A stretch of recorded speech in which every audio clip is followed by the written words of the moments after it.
the average secret also hurts our well-being. When a secret is harmful to you is when you find yourself ruminating on it, when you find yourself stuck on it, when you find yourself unsure what to do or feeling ashamed. And there's ways to work through those issues. But another way in which you might have a secret is that you just have a habit of secret keeping. And if that's why you have many secrets, this is clearly a problem for health and well-being. The kind of person who habitually keeps secrets as a way to deal with problems is someone who is not working on those problems. Michael, welcome. Thanks for having me. It is great to have you. I get so many books sent for pitches for the show. And when I saw your title come across, The Secret Life of Secrets, I really paused and said, wow, now that is a provocative title. Let me open this one up. And I started reading, and you've got a really powerful personal story behind the why of this book and that call you received from your dad. So let's start there. The why behind The Secret Life of Secrets. So back in 2013 is when this story takes place. And I had already been studying secrecy for about a year or two. And I was on an interview at Columbia where I was presenting this new research on secrecy. And this whole day was about presenting this research to the people who would become my future colleagues. And so that interview went the entire day, starting from breakfast all the way through dinner and drinks afterward. And so I'm having drinks with these folks, and it's like getting close to midnight, and I get a call from my dad. And I think that's weird. He doesn't call me normally out of the blue, let alone around midnight. And so I just, I don't take the call. I'm still at drinks with everyone. And then I got another call, maybe a half hour later. And at that point, I start thinking, oh no, something bad has happened, something tragic. And so I call my dad back, and he says, Michael, I need to talk to you. Maybe you should sit down for this. And he goes on to tell me that he is not biologically able to have children. He's telling me that he's not my biological father, that I was born by donor conception, artificial insemination. He's also telling me that so is my younger brother, born 5 years later, and so conceived with a different donor. And as you can imagine, that's incredibly shocking information to learn. And I readily accepted it, though. I thought, okay, my friendships, the people I'm close to, a lot of my relationships aren't based on genetics, and so what does it matter whether family relationships are based in genetics? It was kind of unsettling to learn that my brother, who I'm very close to, is in fact a half brother. But what really shook me was the secret keeping. And it turned out that my entire family, apart from my younger brother and I, knew this secret the whole time. Wow. And I'm sure you didn't go, okay, now let's dive deeper into the research and write a book immediately. Talk to me a little bit about about that process, and I have so many follow-up questions. It's fascinating, but like, what went through? Like, how did you kind of work through this? Okay, yeah. So, the funny thing about this story is that I learned this major thing. The first thing I do is like try to call the person who's now my wife a bunch of times, and she's unavailable, and it's like driving me crazy that I can't speak to my confidant yet, and I'm just like, oh my god, I need to tell people about this. And so for a while, it was just sort of telling my friends about this like crazy thing that has happened to me and just getting used to this new idea. And then for a very long time, that was the end of that story, where we learned this major secret. It's out now. That's it. It wasn't until I started writing this book that I started asking my parents more questions about what it was like to have this secret. And I learned a lot of things I didn't know about, and asking them more about that. And it really goes on to show you that even secrets that are out, we don't talk about our secrets, and so we really fail to understand their implications. And so I was shocked to learn all this new information about what it was like for my parents to have this secret when I start writing this book.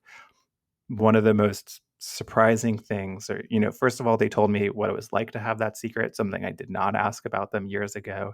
And they essentially told me stories that mapped onto what I was finding in my own research at the time, which is they would say, what made it difficult to keep that kind of secret was not the conversations where we would occasionally think about the secret. Once in a while we'd be talking about like who took after, did I take more after my mom or dad? Did my brother take more after, my mom or dad? And, those kinds of conversations would certainly make them think of the secret, but they didn't find it hard to keep the secret in those conversations because first of all, when we were really young, they thought, oh, maybe it's too young to tell, that they wouldn't understand this yet. But even when the secret was on their mind, it wasn't hard to hold back. You just don't say it. It's not like we were ever asking point blank, are we genetically related to you? And so it wasn't the what was required in conversations that made that secret difficult to keep. It was having to think about the secret outside of those conversations and starting to wonder how we made the right decision here. And that really maps on well to what I find in my research, which is the hard part of having a secret. It's not the conversations when you're holding it back that turns out to be the easier part. The hard part of having a secret is just living alone with it in your thoughts and being uncertain about what you're doing and are you doing the right thing. And it's very easy to feel bad about these decisions when we're entirely alone with them. I'm going to start high because, to tell you the truth, I never really thought much about secrecy, privacy, small secrets, big secrets. What's a secret? What's not a secret? What are the types of like? There's just so much to unpack here, and your book really got me thinking. And so let's start high. What constitutes a secret? How do you define a secret?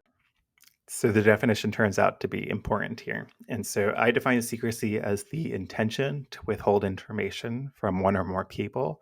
That definition helps us distinguish secrecy from privacy, but it also helps us understand that sometimes we need to act on that intention. Sometimes we need to conceal a secret when it's relevant to a conversation, but the intention exists before those conversations and it exists afterwards too. Our secrets don't just disappear after these conversations where we hold them back. They exist afterwards and beforehand. And so that's where it feels like our secrets, we're like carrying them around with us.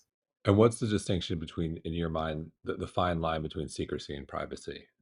So it's easy in reality it's a blurry line because you can have a mix of both when you're holding something back, but we can draw a line between the two, and that is it comes down to this intention again. And so if the reason that people don't know this thing about you is you are intentionally withholding it from others, then it's a secret.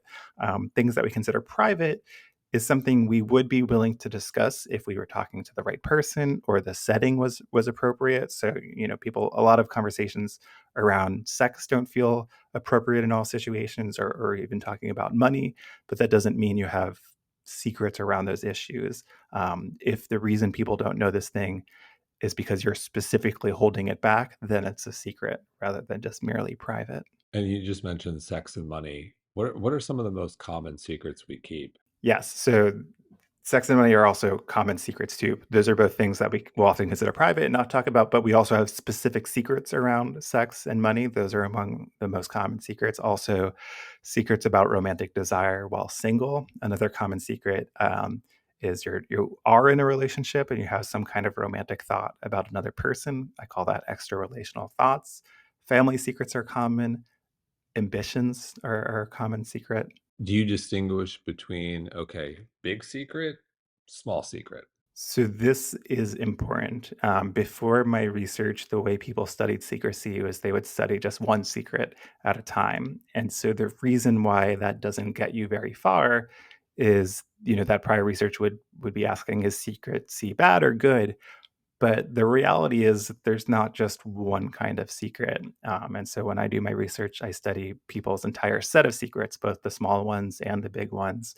And why that's important is once we start looking at a person's set of secrets, we can start asking not just are secrets bad or good, but which of your secrets hurt you and why? Yeah, so let's stay there. I think that's interesting because we talk about health and happiness here all the time.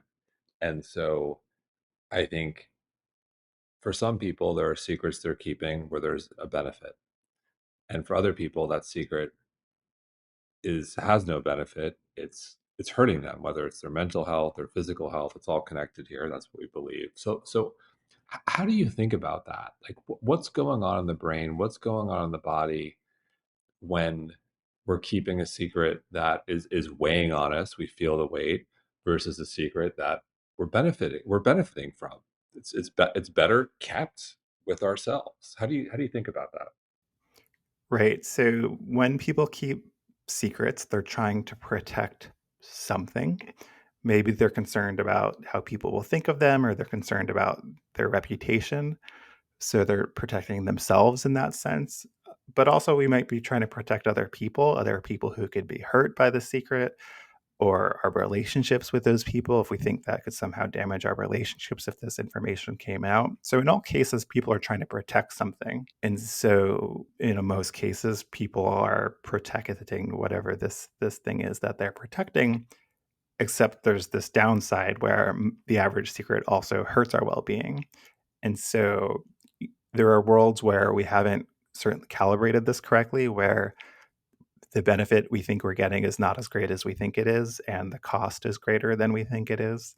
And the secrets that can really weigh us down are, it turns out, not the secrets we frequently have to hide in conversation. So it turns out that the frequency with which you need to hide something in conversation isn't related to how burdensome that secret is, but it's the frequency with which your mind returns to the secret outside of those conversations that really predicts the harm of secrecy. And so it's simply having to think about the secret again and again in your thoughts that seems to be where the harms begin. And is there a certain number of secrets that the average person has? And do you cross a threshold where, you know what, less than five, okay, that's the average. You cross five, you're in trouble. So the way I do a lot of my research is we have this list of 38 categories of secrets that we know people commonly keep.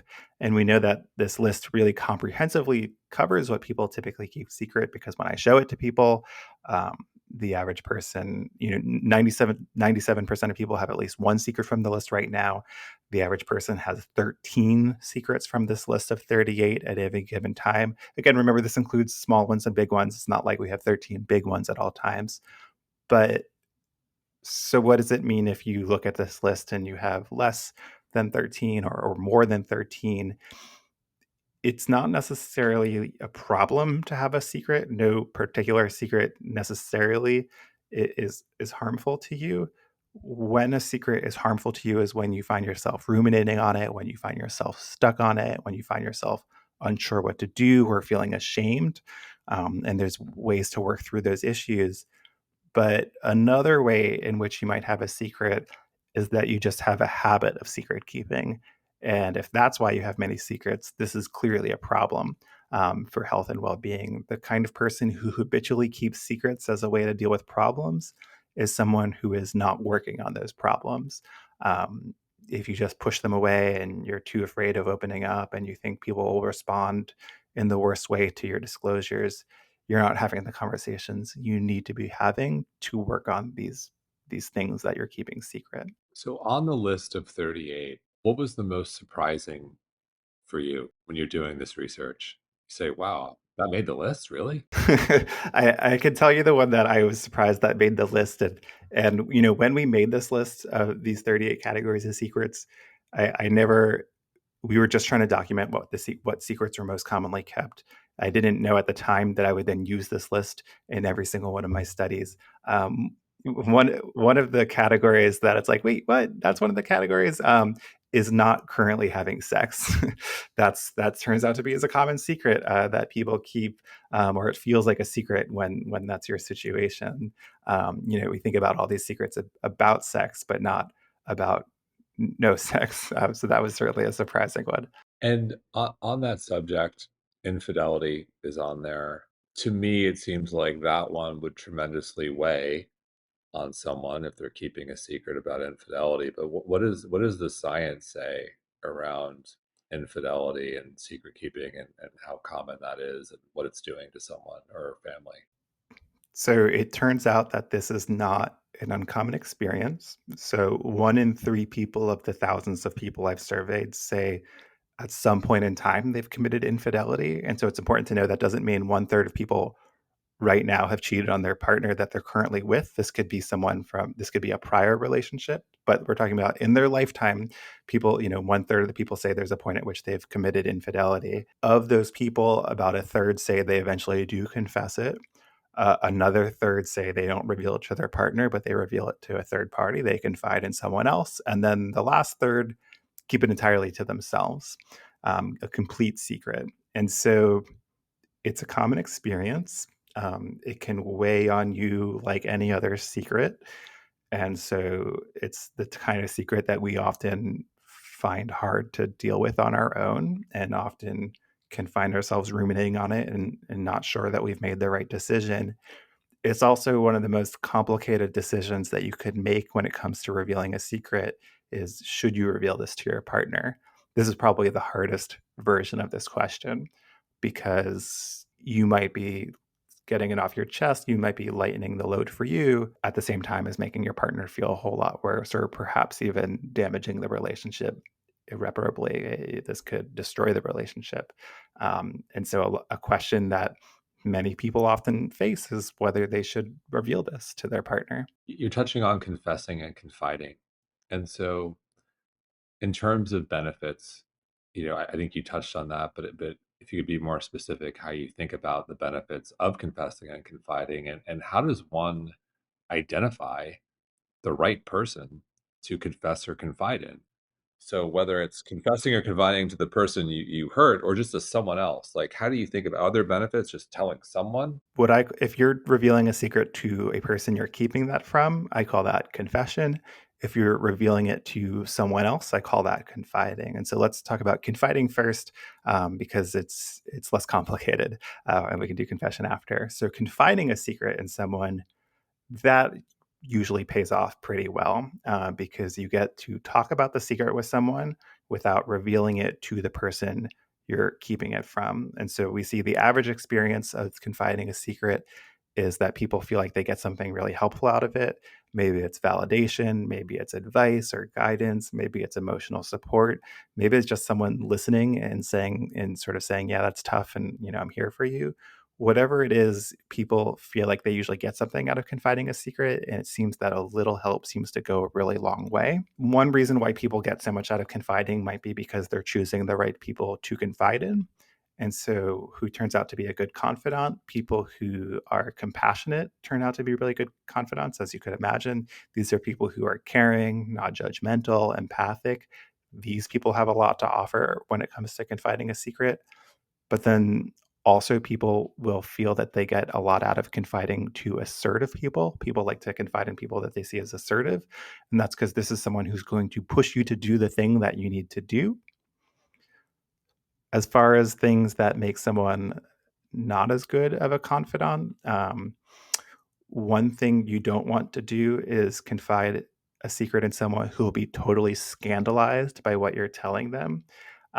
If what you're telling them they find to be morally reprehensible, they're more likely to tell a third party about that secret as a way essentially of punishing what they see as a moral behavior that you just confided in them.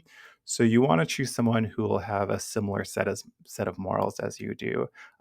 You don't want to provoke a strong moral reaction in your confidant. So we don't usually do religion here, and I'm not Catholic, but you start to talk about morals and confession. I'm thinking, okay, for our Catholic listeners, is there any benefit for someone or non-Catholic, anyone walking into confessional, whether you're Catholic or not, and just randomly confessing to the priest in the, I don't even know what you call it, the box, stranger? Is there any benefit to that? Yeah, so there's something that's common to confession in the Catholic sense. I'm also not of that religion, and so I don't know this firsthand. But what's sort of really nice about confessing to someone in that context, or confessing to a therapist, or even confessing to a fellow bar patron, is these are people who will keep your secret entirely safe, who don't know the people implicated in the secret, or would never tell those people because they never see those people. This kind of confidant, we can feel very safe and secure knowing that the secret is safe. And that's sometimes a concern. And so, when you are choosing your confidant, one final thing to think about is, when you're revealing this secret to them, are you essentially entangling them into the problem? do they know all the same people? Does the secret involve someone that they know? And so now that they have to watch what they say around people. And so if that's the situation, if that's the only person you have to talk to, just know that you're going to make things complicated for that person. But if you can find someone else, you can sort of get around some of those complications by choosing someone who's a little bit on the outside of this. And that's what makes these other confidants appealing, people who are completely removed from everything. Right, you don't wanna just put someone else in the awkward or terrible position that you're in. Every It's like, "Oh, great. Thanks." Um, so something else I thought was so interesting about the book, you talk about the 3 dimensions of secrets. Can you unpack that for us? Yes. And so the question here is, we're a lot of the research I do is helping us understand what's universal about all our secrets. And so across the different kinds of secrets we keep, we see this common thread that it's not the secrets that you frequently hide in conversation, it's the ones you frequently think about outside of conversation that are harmful to your well-being. But sometimes what the secret is about matters. And so to help people understand that, it's a little too messy to have 38 different categories of secrets to say, which ones hurt and which ones don't hurt. It gets too complicated too quickly because you have to consider each pair of secrets and how they compare it to each other. And so instead of that, what you can do is ask a question, which is there some way in which we naturally think about how secrets relate to each other? That is, do we see similar clumpings? Are there dimensions by which we think about our secrets that can sort of simplify um, all the complicated and diverse ways a secret can look in the world? And it turns out there is. Um, Asking people through a series of studies to look at the common categories of secrets and to sort them in ways that they find meaningful, we found that naturally people essentially have three ways of thinking about secrets and how secrets differ from each other or how they're similar to one another. And the first one is morality. Some secrets we find to be not immoral, and some secrets we find to be more moral. And so the more immoral we think a secret is, the more we will feel ashamed of that secret. Then secrets can involve other people to different degrees, and some secrets involve other people. Some secrets feel entirely personal and individual. And so the secrets that are on that side, the secrets that don't seem to involve other people, are the secrets we feel the most isolated with. And then the third dimension is whether the secret relates to our goals and aspirations. And so secrets really high on this dimension are things about money and work and, cheating at work, whereas secrets really low on that dimension are not so clearly tied to goals, aspirations. They're not based in logic and reason, but they're based in feeling and emotion. And that, for example, an experience of trauma, sexual orientation, these things that aren't dictated by logic. Those kinds of secrets we feel we have less insight into if it's not clearly related to some specific goal. And so what that means is that there's essentially three primary ways in which a secret can hurt us. We can feel ashamed of immoral secrets. We can feel isolated with really personal secrets. And we can feel we lack insight into more emotionally based secrets. And what's useful about knowing that there's three ways in which a secret can hurt you is knowing that that means there's three ways in which a secret might not be hurting you. And by helping people understand which way the secret hurts them, what we do in our studies is help people identify the ways in which a secret is not hurting them. And once you know the ways in which your secret is not hurting you, then you start having an idea of the right path forward or the resources for coping that you actually already have available to you. Is there an uptick in secret keeping? So I'm listening to you and I'm thinking, okay, if we're talking about sex, money, I could see a long time ago when we were living in a culture that was less accepting, secret keeping, say 1950s, secret keeping maybe a high. I could see as we've evolved culturally, it seems like we're a pretty accepting society with regards to, lots of complicated, whether it's gender, lots of, we're just generally more accepting culture. But then I'd say, okay, last couple of years, cancel culture, internet shaming, maybe not. Like it is on the spectrum. If you're looking at secret keeping of the last 50 to 100 years, like what does that chart look like? I don't know if you have that data or if you have a gut reaction. I would love to have that data. I would love to look at that chart. If only someone started this research 100 years ago.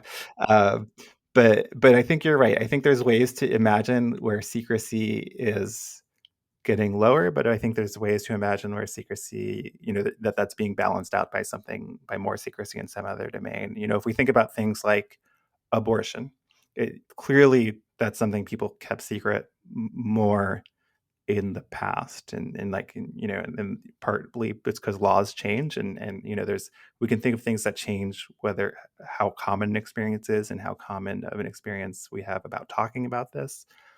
But I think with things like social media, it makes it easy to share things more broadly, but at the same time, people put up certain fronts in social media and aren't exactly revealing the whole story. I think as certain behaviors become more accepted in society, people probably feel more comfortable talking about them. But it's important to remember that even when we're talking about something, if we're specifically intending to keep it secret from other people, it still might be a secret. So there's a world where maybe we confide our secrets about these difficult issues more today, but maybe we still keep them just as frequently from the people we don't want to know about them. Sure. Yeah, I was just thinking sexual orientation, the 1950s. Yeah, a lot of secret keeping today, no, no big deal. Yeah, that's a much better example. Totally. Yeah. And so we'll segue to good secrets. You know, marriage proposal, surprise. I'll give you an example that came to mind for me. So I got engaged to my wife, co-founder, co-CEO, co-everything, Colleen, on December 4th, 2008. And I remember this like it were yesterday that, Colleen accepted. She's so excited. She calls her mother, and her mother says, and her father George is in the background, and calling. She says, "Oh my God, congratulations!" And then she turns to George, and I'm on speaker. She says, "You knew about this?" And he said, "Yes." And I don't know what the conversation that happened, but I had asked for Colleen's hand in marriage from who we call Grandpa George, a month or so before, and I started with, "Can you keep a secret?" And he said, "Yes." And I asked for her hand, and he's, said, "Of course, think you're a good match," and so on. But he took it very literally. And George, if you're a listener, I don't know if you are, I so appreciate keeping that secret, although he's not sure with his wife. It all worked out. There's a happy ending, but that just came to mind. So let's talk about good secrets like marriage proposals, surprises, etc. As you can know from your own story, these secrets feel quite different. And there's a few reasons why they feel very different. And so the most obvious one is we feel good about these secrets. And so it turns out when we feel good about a secret, and we're sort of living with that secret alone in our thoughts, even if it's something that requires careful monitoring and watching what you say, even if it requires concealment, because it's something you feel good about, we don't see any of the negative effects we normally see for secrecy. And so there's definitely a lesson there. There's a few lessons on how can we take the good things from what it's like to have a positive secret to deal with our other more negative secrets. But besides that, we feel good about these secrets, there's something that's also very different about them, which is for most, not all, there's an interesting exception, but for most of the positive secrets we keep, the whole point of keeping them is for this exciting reveal. Marriage proposal is a great example of that. But a couple has been trying to get pregnant, and then they do get pregnant, and then they get to control when that information comes out. And so because we have this clear expiration date set into the future, because we feel like we're really planning how this information comes out, we feel really in control over our positive secrets. And this is a really healthy feeling when we feel in control of something. When we just feel in general control in our lives, we live a healthier life.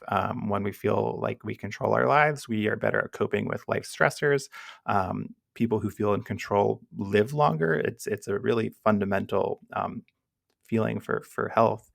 And so when people feel in control of their secrets, they are more likely to feel like they're doing the right thing, and they can even feel excited and energized by this thing that they are eventually intending to reveal. And so they feel like they feel really good, and they feel really in control. And so, in closing, how do you want us? I think the book is fascinating, and all of a sudden we're having a deep conversation about secrets, something I think most people don't have, and I think it's an important conversation.